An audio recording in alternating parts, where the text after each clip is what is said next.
وإلها قصة هاي. ايش القصة؟ القصة عندك وقت أحكي لك قصتها؟ بإيجاز، لأن صرنا في آخر الوقت، ولكن هذه معلومة مهمة للمشاهدين. طيب، لأنه عندما ندخل في المواقع نجد أكثر من اسم ينسب له كتابة هذه الكلمة. لا أنا هلأ بورجيك كيف الاسم كان ما فيش غير يعمله. الآن تعرف مثل ما تفضلت أنت في بداية النهضة كانوا ينشدوا الأولاد أي نشيد، نشيد فلسطيني، نشيد مصري، نشيد لبناني، أي نشيد ينشدوه ويقولوا هذا النشيد، لا سيما عند الطابور ورفع العلم. طيب السيد حمد بن حمود الله يرحمه كان رئيس ديوان السلطاني، قال يا أستاذ توفيق بدنا نشيد وطني. طيب أنا بده نشيد وطني معناها بده كلام وبده لحن، صح؟ نعم. بتكلم أنا مع صديق لي أجنبي بقول له كذا كذا، قال أنا بدي أعطيك شيء ثمين. قلت له إيش؟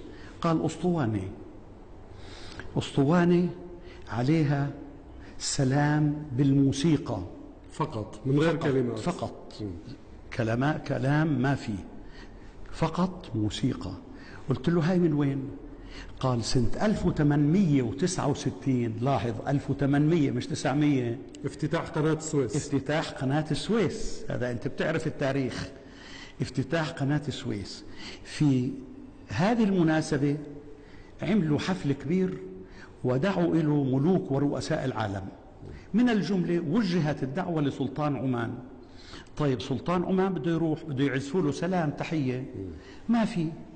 كلفوا أحد الموسيقيين الأوروبيين يكتب سلام، كتب السلام هذا بالموسيقى وسجلوه على أسطوانات صغيرة اللي كانت سرعتها 45 دورة في الثانية، ووزعوها في أنحاء العالم وقالوا هذه الموسيقى تحية لجلال سلطان عمان. عمان أو زنجبار؟ والله كان سلطان عمان وزنجبار في هذيك الأيام. في هذاك الوقت في زنجبار السيد برغش، وهنا السيد شوف مين اللي كان هذاك الأيام سنة 1869. أتوقع السيد تركي. أيوة. بن سعيد بن سلطان. فوزعوها في أنحاء العالم وقالوا لهم إذا إجا سلطان عمان للزيارة عندكم هذه الموسيقى بتعزفوا له إياها تحية. تمام. أنا أخذت هالأسطوانة وجلست عليها أسمع وأحط كلمات، أسمع وأحط كلمات، إلى أن خرجت بالشكل اللي أنت تشوفه: يا ربنا احفظ لنا جلالة السلطان والشعب في الأوطان، على حسب الموسيقى. عادة هل هي هذه الموسيقى التي تعزف اليوم؟ هي نفسها. هي نفسها. ما معروف مؤلفها؟ ما يمكن القصر بيعرف أو الأسطوانة بتعرف أو الجماعة هناك بيعرفوا، أما أنا ما بعرف الحقيقة. لكن لهالدرجة هي عتيقة قديمة. هاي موسيقى قديمة جدا. يعني ما في أحد ممكن يدعي ويقول أنا عملتها. هاي قديمة. بعدين أنا مثل الشعار أيضا، شعار السلطنة شعار قديم. أنا ركبت الكلام على الموسيقى.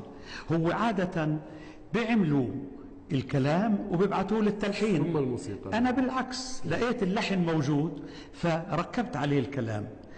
وكان في الأول الحقيقة كان أنا يعني وقت اللي قال لي نشيد وطني قلت نشيد وطني معناها بده يحكي عن عمان، فالنشيد الوطني يا ربنا احفظ لنا بلادنا عمان، هذا النشيد الوطني. وكتبت فيه عن عمان. لكن إذا قال لي السيد حمد قال لا إحنا بدنا نشيد سلطاني يذكر فيه اسم جلالة السلطان، فحولت رأسا كله بعد التغيير البسيط، وبعثوه إلى جلالة السلطان، بعثناه بصوتي ومسجل بالموسيقى هذه إلى جلالة السلطان. اعتمدوه ووافقوا عليه وألفوا كتيب صغير عندي موجود الآن أحفظه، مكتوب فيه الكلام، مكتوب فيه النوتة الموسيقية، ومكتوب فيه ترجمة للكلام باللغة الإنجليزية. جميل. ووزع هذا الكتيب على رجال الشرطة والجيش والأفراد الموسيقى والبعثات الخارجية مشان تعزفوا. هذا قصة النشيد السلطاني. قصة جميلة.